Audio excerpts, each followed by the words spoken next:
Growth at the block. Joining me today, we have Bitwise CIO Matt Hougan. Welcome to the show. How are we doing? Tim, I'm so glad to be here. Thanks for having me. Awesome. So let's get into today's episode. Big picture, where would you say we're at in crypto right now? Look, I think we're in a classic crypto winter. I think we're in a classic crypto bear market. It has every signs of that. We're following the 4-year cycle. I have my views on how far we are along in that, but we're in year four, which is a natural pullback year. You have fear and greed maxed out. You have some crypto OGs leaving the ecosystem. It really feels like we're just watching 2018 or 2022 over again. And the question on people's minds is how deep do we go? How soon do we recover? And is it a V-shaped or a U-shaped recovery? But I would say you can already start to see some of the green shoots. You can see positive progress on the Clarity Act. You can see the incredible stuff going on in the DeFi ecosystem with Apollo and Morpho and BlackRock and Uniswap. You can sort of see what's going to lead us out of this. But make no mistake, we're still in the depths of the winter. It's not spring yet, and it's still chilly outside. All right. So what makes you so sure that the 4-year cycle still exists? There's a lot of, I think, doubt. I think before it seemed a lot more established, a lot more people agree with it. But these days, a lot of people think it's silly. Like Wintermute CEO, for instance, sort of thinks it's a myth. What makes you so convinced it's still established? Yeah, I was on Team Myth for sure coming into this because all of the reasons the 4-year cycle historically existed are much weaker, right? Interest rates went up in 2018 and 2022. They're going down now. The halving is half as important as it was 4 years ago, and much less important than it was before then. Blow up risk is much lower. I know we had an issue with block fills, but block fills is not on the same scale as FTX, is not on the same scale as Mt. Gox, is not on the same scale as ICOs, which were the previous blowups.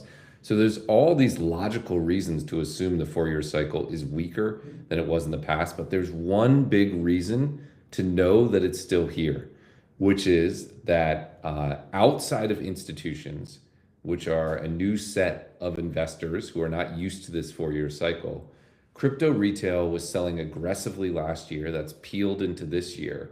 I think the only explanation for that, amidst all this sea of good news, is that they were expecting the 4-year cycle to repeat. So I hate to make this too simple, but the reason I think the 4-year cycle is still here, despite the logical side of me saying it shouldn't be, is people expected it to be here.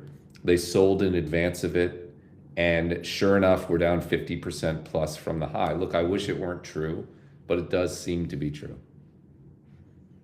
Okay, so it's sort of kind of one of those things where enough people believe in it, it kind of exists because of that, not in and of itself. I think some people make that argument for technical analysis, Yeah. where it's if enough people trade as though it's a thing, then it becomes a thing. Then it's a thing. Yeah, I think it's completely reflexive. I think we walked ourselves into this bear market. You could argue that valuations got ahead of itself. You could argue that excesses built up in crypto during the last couple of years. You could argue that DeFi needed to get its act together on token, value accrual. All of those are true, but mostly I think people expected the 4-year cycle, and so we got it. I do think it's as recursive as that. Yeah. What would you make of the argument that, because I saw you posted that the bear market started January 2025, I think it was, Yeah. but Bitcoin didn't see all-time highs till October, I think. How does that sort of fit in with this sort of, if we've been a bear market, how are we hitting like all-time highs in a bear market? How does that make sense? Yeah, I think you have to think of two different investors. So if you think of the institutional investor class, which is to say, people buying ETFs, people buying DATs, traditional investors who didn't previously own crypto, that group was in a bull market until the end of the year. You had inflows into ETFs, you had inflows into DATs. When I went and met with those advisors, they were extraordinarily bullish. But if you look at anything outside of that, if you look, for instance, at any asset that didn't have an ETF associated with it on January 1st, 2025, it was down only.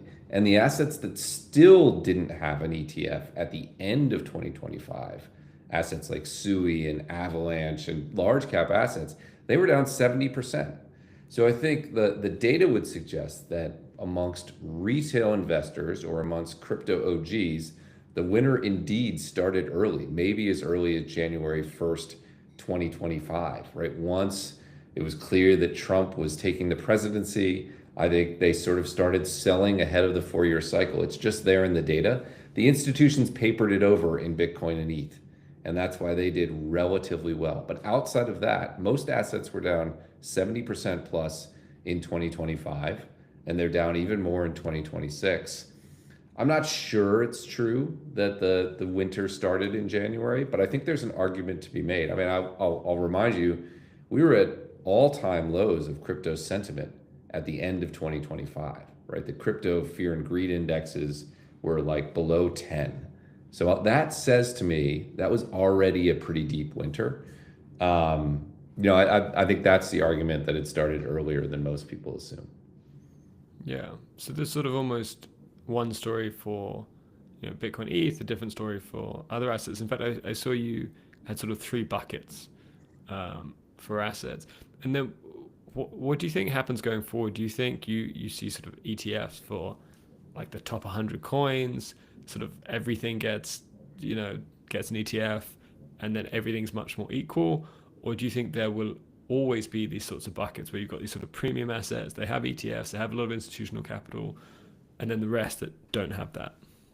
Yeah, I think you are going to get ETFs on everything. The ETF industry throws spaghetti against the wall. So you're going to see people launch ETFs on high quality assets and low quality assets. You're going to see them all get launched. I think most of the flows will go to the top two assets, Bitcoin and ETH, and then to a smaller degree to the top 10 assets because these traditional investors don't have time, right? They're not going to take the time to understand the difference between, I don't know, take assets that we all love, take SUI and Aptos. They're not going to get down that far. They're just either going to get index-based exposure to the entire space. There are a number of crypto index ETFs that I think will get major assets in the next few years, or they're just going to buy Bitcoin and ETH and be done with it. These people don't have the time to dig deeper into the surface. So I actually think this winners and secondary assets thing will continue in the institutional community. Okay. And what do you make of the view that this time it's different? Because I've seen a lot of posts where it's like, even in the previous bear markets, there was sort of hope, there was sort of belief that it was going to come back with a vengeance. And we saw that. Whereas this time, I think there's a lot of people that have been in the space, for maybe 5 years plus that are sort of like, oh, this feels really different. It feels like, we've sort of created 1 million tokens, well, obviously much more than that.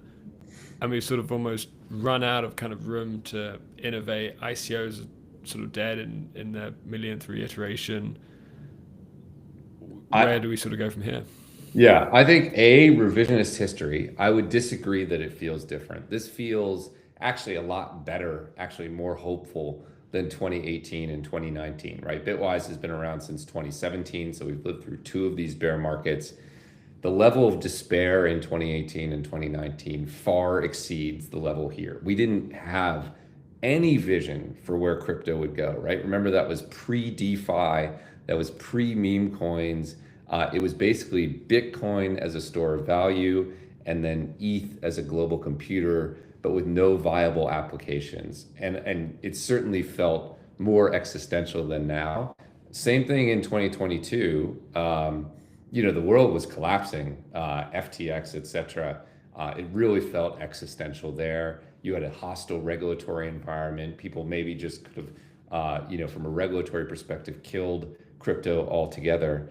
I think anyone saying that this feels worse than that didn't really experience 2022 or 2018. And then on the flip side, I think there's vastly more to be excited about right now than there was at those periods. Now we have stable coins, which are $300 billion, going to 3 trillion and then maybe 30 trillion.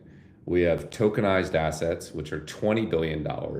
that are going to something like $200 trillion. We have DeFi, where people are getting their act together on how the tokens accrue value. And you're seeing the largest capital investors in the world, like BlackRock and Apollo, piling into the DeFi space. We have new primitives like vaults, which I think are the future of how asset management works. We have vastly more concerns about fiat debasement, and I think Bitcoin will play a role in that. So when I look at it, there's actually less to be worried about and a lot more to be excited about than what we had in 2022 and 2018. So, maybe that's just the institutional view. And these things like stablecoins and tokenization and institutional DeFi and the growth of fiat hedges are more institutional narratives than meme coins or sort of DeFi summer 1.0. But I think there's a lot to be excited about that. There's like 100x, 1000x growth. So I think this time is different, but I think the way it's different is actually a lot better than it was in 2022 or 2018. All right. Now, just before I ask my next question, a quick message from our sponsor. This year, we're excited to be media partners with ECC, taking place from March 30 to April 2nd in Cannes. New for 2026 is the Agora, ECC's official institutional forum, bringing together some of the most influential voices in digital assets and traditional finance for open, rigorous debate on the future of financial markets. The Agora is unsponsored by design, creating space for honest, bias-free conversations you don't usually hear on stage. Grab a ticket, and we'll see you on the ground soon. All right, now let's maybe zoom in a little bit. We've had some big news recently. So BlackRock, it's in talks to tokenize its ETFs. It's listed BUIDL on Uniswap, and it's bought Uni tokens. How positive is sort of this energy and direction for the crypto space? Yeah, enormously positive. It's funny, this is the kind of announcement that 4 years ago would have sent the market up with a God candle on the upside. And this week we basically shrugged. I mean, you really had two things. You had the highly publicized Uni arrangement where they bought Uni tokens and they're aligning with that ecosystem. That's incredible, right? The world's largest asset manager positioning in DeFi. But the thing that really caught me was an interview with BlackRock's CFO, Martin Small, right? Not a household name, but obviously a very important person at BlackRock. And he said they plan to tokenize all of their ETFs in the next 3 to 12 months. The thing I'm not sure crypto gets is that for a large institution, when something is on a 3 to 12-month time frame, it's a fait accompli, right? At that point, you're dotting the I's and crossing the T's. It's not a project that may or may not happen. It's something that's going to happen. And yeah, if you think of a world where all of BlackRock's ETFs are tokenized and it's fully embracing DeFi and on-chain finance, that's the world we're going to be in a year. And I think it's just absolutely remarkable. So I think, look, it doesn't mean that tomorrow my dad is going to own a tokenized BlackRock ETF instead of a traditional ETF in his brokerage account. That's not what I'm saying. But what it does mean is that the world's largest asset manager is 100% committed on building on-chain finance and actually DeFi protocols in some version, and is putting its money behind that. I think it's extraordinary, right? I think DeFi should be up enormously, and it's almost funny that it barely reacted. I think wicked up and wicked back down.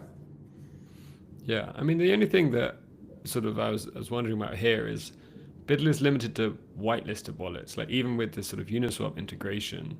Yeah. So to what degree does this requirement for permission DeFi limit what it can do in the space?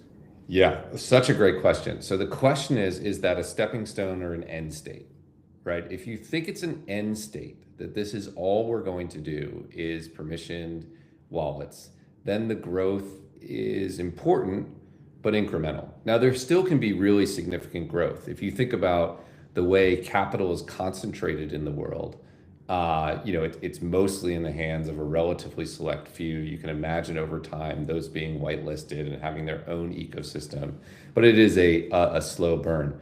I'm not sure that it is an end state, though. I think it's probably more likely that it's a stepping stone to more broader expansion. In order to get more broader expansion, you need regulatory clarity, right? You need the Clarity Act to not just pass, but to be put in place. You need others in the ecosystem to adapt to that and understand that. You need some regulatory harmonization globally. Until you get that, BlackRock's not going to say like YOLO, go for it, because it can't, right? The regulators will be at their doorstep the next day. So I see it as a stepping stone. I think the interesting thing to me is that they're doing it now ahead of that bit of regulatory clarity. And I think the lesson there is that they see this again as the way all finance is going to work. You have to think like BlackRock isn't going to do something if it's not going to something risky, if it's not going to be a major driver of revenue and profits, right? So I don't think they're seeing this as an incremental 1% effort. I think they have to be imagining this as a 10, 20, 30, 50% of the future of finance effort, or they wouldn't be taking these steps. They wouldn't be resourcing it. They wouldn't be aligning their brand with it. Their CEO wouldn't be talking about it. So from my view, it's a stepping stone, but for sure, within its existing bucket, it's this big. But I think what it tells you is that BlackRock sees the opportunity as this big. Yeah. So what sort of timeline do you think we're looking at for these sort of crypto regulations to be agreed upon, put in place, and for larger companies, say BlackRock, to then say, okay, let's now innovate based on these? It always takes so much longer than you would ever expect, is my experience. So I come from an ETF background. For what it's worth, one of the reasons I think BlackRock is moving so aggressively on crypto and DeFi is because it missed the ETF disruption, right? ETFs were a disruption of mutual funds. BlackRock wasn't early into it. It was developed by firms like BGI, which created iShares, and BlackRock eventually had to buy iShares. Only got the opportunity to because of the global financial crisis, and the bank who owned it, Barclays, needed cash, so they sold the iShares business to BlackRock, and that's how it became the world's largest asset manager. But they almost missed it, and I think they don't want to miss it again here. But the bigger picture, having watched the ETF industry, is it took forever. Regulation and legislation just takes a long time. The industry takes a long time to adapt. So what does the full world running on sort of DeFi crypto rails and asset management look like? It's probably like 15 years from now, is my honest take. Maybe it's 10 years from now because we're moving faster, but it's not a year from now. Again, to go to that ETF example, they just recently got as big as mutual funds, which is an incredible fact, right? No one's bought a mutual fund this millennium, but ETF assets just caught up with them like last year because change takes a while. So yeah, it's like a 10-year story, but you'll start to see the trajectory over the next year or 2 years, is my guess, if we get the Clarity Act passed. Okay, and BlackRock's definitely, I mean, very clearly taken a lead in especially sort of pushing the ETFs through in the beginning. How many more companies do you think are going to follow in their footsteps? I mean, we saw Vanguard eventually, admit, okay, let's do a little bit of crypto stuff now. Do you think we're going to, see a lot of like big institutions say, well, if they're doing it, we should be doing it too? Yeah, 100%. Every financial institution will ultimately do it. Every asset manager will ultimately launch vaults. Everyone will integrate into the DeFi ecosystem, but including Vanguard, for what it's worth. There will be Vanguard vaults. It even has nice alliteration to it. They should be investigating it now. But it will take 5 or 10 years, is the answer. Again, I go back to that ETF example. Today, every asset manager offers ETFs, but they were very slow to do that. Even Vanguard hated ETFs at first and resisted it for years and called them sort of basically weapons of mass destruction for retail capital. And then they eventually became, I think, the second largest ETF issuer in the world. So, they will all come along eventually, but you'll see it rise at an exponential rate. But you can see it for what it's worth right now. If you look at the hiring plans of large banks and asset managers, it's hard to find one that isn't building a crypto DeFi team. The other thing I would add, Tim, which I think gets overlooked, is just demographics.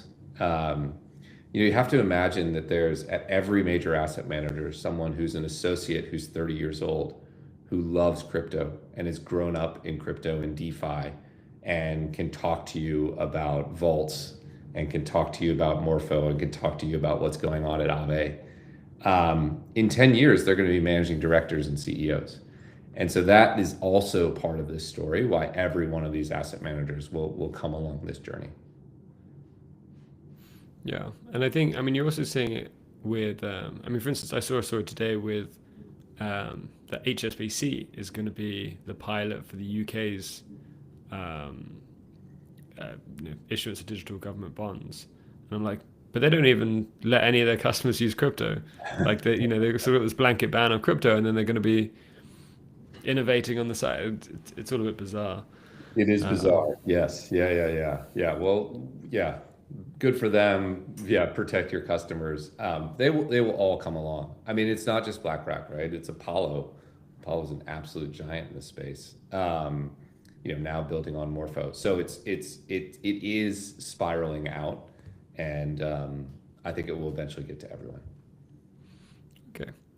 I'm curious, what's your view on how prediction markets are going to develop over the year? Because obviously they're sort of the big story of 2025. They've gone global. They're seeing same volumes. Do you think this is just going to keep ramping up, or do you think they're going to come under like regulatory headwinds? Ooh, interesting question. I think for the next 2 or 3 years, it's pretty clear that they're going to keep ramping up. At least here in the US, what you're seeing is a further loosening of restrictions. You're seeing the largest exchanges try to catch up to Kalshi and Polymarket, right? CME, the largest futures exchange, is now doing its own prediction markets. CBOE, this sort of the second largest in the US or the third largest, is trying to do binary options. So you're seeing traditional finance pile in on prediction markets. This weekend, we saw Roundhill, the first ETF issuer to file for prediction ETFs in the US. So, look, I think for the next 2 or 3 years, this is just going to be essentially a growth market. I think if there's a administrative change in the US in 3 years, you could see some pulling back of prediction markets. You could see some increased enforcement of things like insider trading, some restrictions on what prediction markets can cover.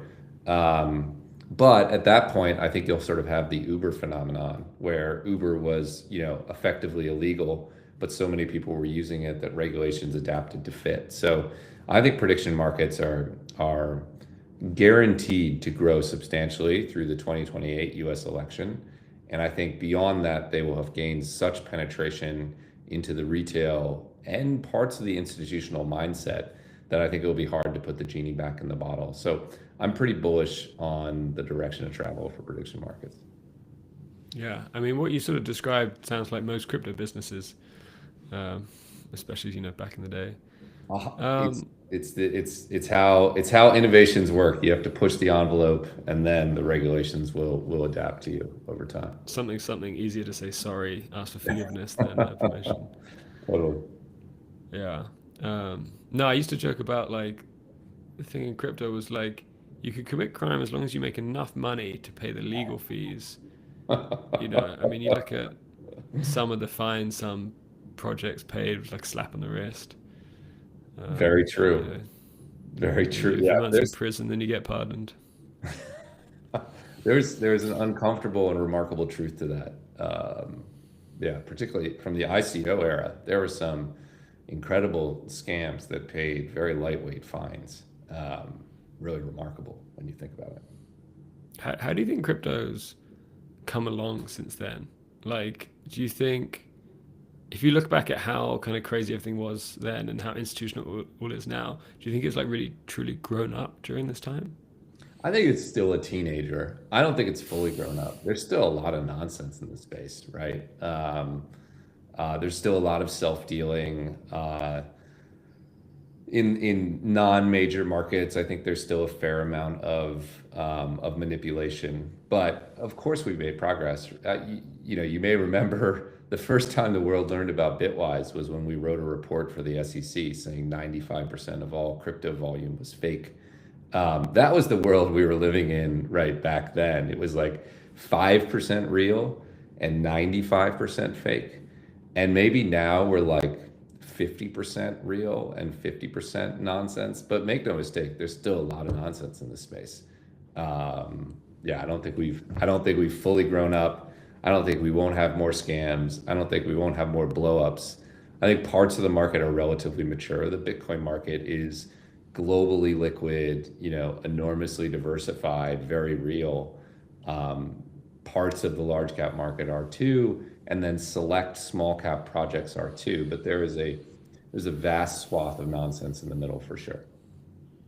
For sure. And then what do you think about the public perception of crypto these days? I mean, one thing that stood out to me, I don't know obviously how real it was, whatever, but these clips of people like booing the Coinbase app when they saw it in the Super Bowl. Like, do you think people are still open minded to it? Because I think crypto's very, everyone's sort of pretty much aware of it these days. Um, Curious your Yeah, thoughts there. I think crypto has a bad reputation today. I think in part there are concerns about politicians enriching themselves through crypto-related projects. There's the assumption that there's still a lot of scams in this space. I think what you're seeing is a neat bifurcation of the brand. I think people associate crypto with generally negative things, and people associate stablecoins and tokenization and DeFi and Bitcoin and even Ethereum and Solana and internet capital markets with relatively good things. So I think the top level brand has this sort of negative association. And then as you get into the specifics, people have become relatively positive on these individual things. It's hard to find someone who doesn't love stablecoins. It's hard to find someone who doesn't love tokenization.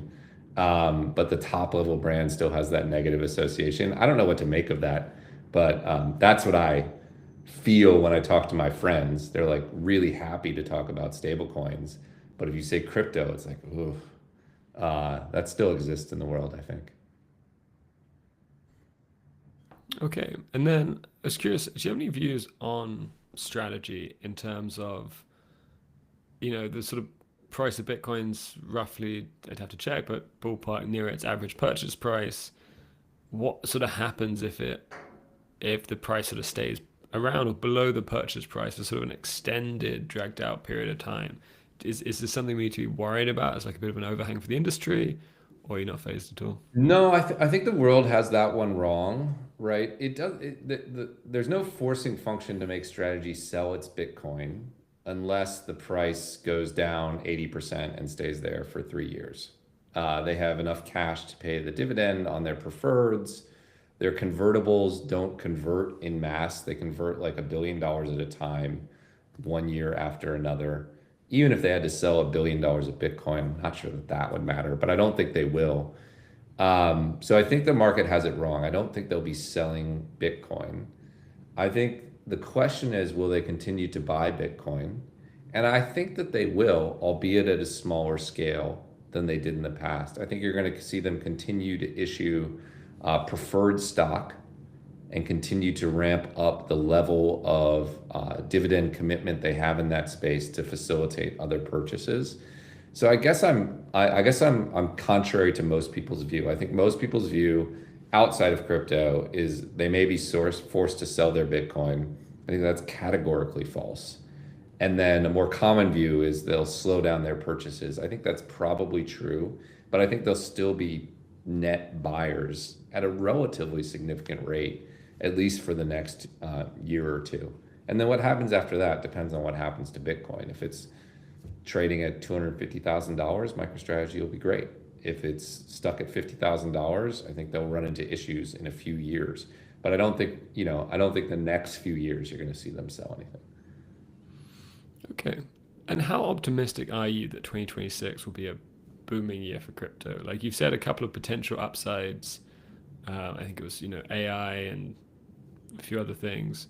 Like, do you think it's going to be a good year for crypto generally, or do you think we've got to wait, a couple of years before we start seeing things get better? Yeah, so from a fundamentals perspective, I think it's going to be a good year. By that, I mean from a growth of stablecoins, from a growth of tokenization, from a growth of new narratives like agentic finance, from transaction activity to value accrual mechanisms in DeFi tokens to new projects launching that are serious. I think all of that is going to be up and to the right. I think the big question is what happens to price. And my gut would tell me it's going to be a painful rounding of the bear market with some level of uptick at the end of the year. Bear markets don't tend to die in excitement, they die in apathy. And I think people are still sort of holding out hope for a V shaped, excitement driven recovery. I think that's probably unlikely. It's probably more a slow bottoming perspective. And then I think 2027 should be an amazing year. But I do think the fundamentals will be really good. I think what you'll see over time is people start to ask questions about, are the valuations reflecting the fundamentals? And I think that will be a challenging question to answer. So I guess my outlook for 2026 is sort of a grindy bottom, sloping higher at the end of the year. But fundamentals racing ahead, adoption racing ahead, regulation racing ahead, every big name moving into the space, such that the market gets to the point where the fundamentals are way ahead of price, and then eventually we'll catch up. That's what I think we'll see for the rest of the year. All right. And then do you have any views about AI and how that's going to impact crypto in any sort of way?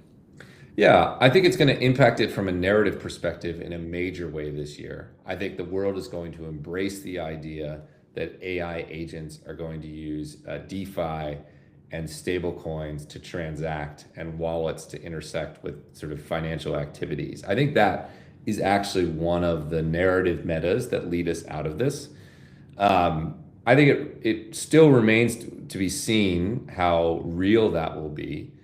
And I don't think like the massive uptick in transaction activity will happen this year. So I'm monitoring it. I think it's a positive narrative for the space. I think there's reasons to be extremely excited about it, but I do think you want to see more real world traction of it happening before you put it in the bank. Okay. And then you're generally pretty optimistic these days. Is there anything that makes you concerned or you're pessimistic about for crypto's future? Yeah, for sure. First of all, I think there are a lot of zombie projects that are still valued north of 500 million, sometimes north of a billion, maybe north of $5 billion that should go to zero. So I think there's select projects on which I'm not optimistic. I worry about the Clarity Act. I think the polymarket odds on the Clarity Act are more optimistic than my personal odds. And if we don't get the Clarity Act, I do think that is a significant headwind. Now, you should probably trust the crowd more than you trust Matt Hougan. So trust the polymarket odds more than you trust me. But I think there's a lot of sort of anti-Trump crypto animus in the Democratic Party that may make passage of that act very difficult. And crypto is maybe not helping by attaching a lot of conditions to getting that act through. So I worry very much about that. And then I do think there's this broad, almost, it's not quite existential, but relatively important question about where value accrues in the crypto ecosystem between layer ones and apps and companies and users that I think is yet unanswered. And the reason I bring that up is I'm bullish for the amount of value crypto will create, but where exactly that value flows, I think is something we'll probably figure out over the next few years. And you could see areas be substantially undervalued and areas be substantially overvalued based on where that value seems to accrue. So those are some of the areas I worry about. Broadly, I still think we're early in a massive disruption. And I think right now the fundamentals are ahead of price. And so I'm optimistic.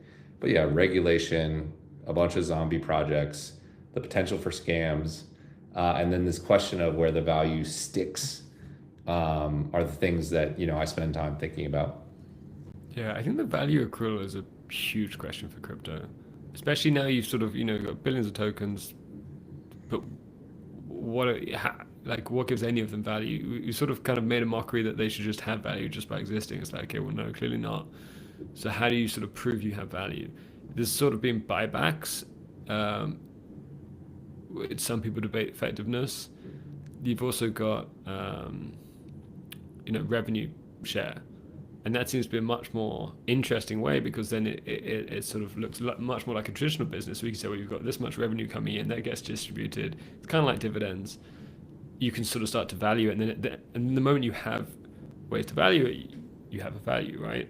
And I think we're seeing that a little bit with Aave, where they're sort of suggesting to distribute 100% of protocol revenue to token holders. So I do wonder if it's a really year where you got to sort of show you have fundamentals, or you're going to struggle to have the value.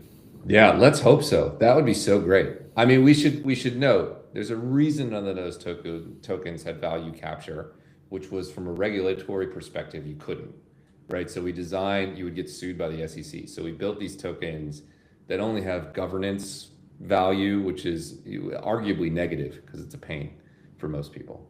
I think what Aave is doing is really important, and I do hope that the world rewards projects where there's clear ties. I think the Aave direction is a good direction. I think the other one that has worked is buybacks associated with a gas-driven token, sort of like BNB, maybe Hype. I think there are variations of buybacks. If you're just buying back a governance token, then it's not much use. But if you're buying back a real utility token, I think there's some argument. But I think we're going to see a lot of experiments. And if the market starts rewarding the experiments that really drive clear value accrual, I think that'll be our way out. But I do think maybe this is the biggest question in crypto is valuation on tokens, both for apps and layer ones. That's probably going to define the next couple of years in a lot of ways. All right. And on that powerful note, that's all we have time for today. I want to thank Matt for joining this episode. And as a reminder, Newsroom works tirelessly to get you accurate, informed crypto news. If you want to stay ahead, read the blog. Thanks, and see you next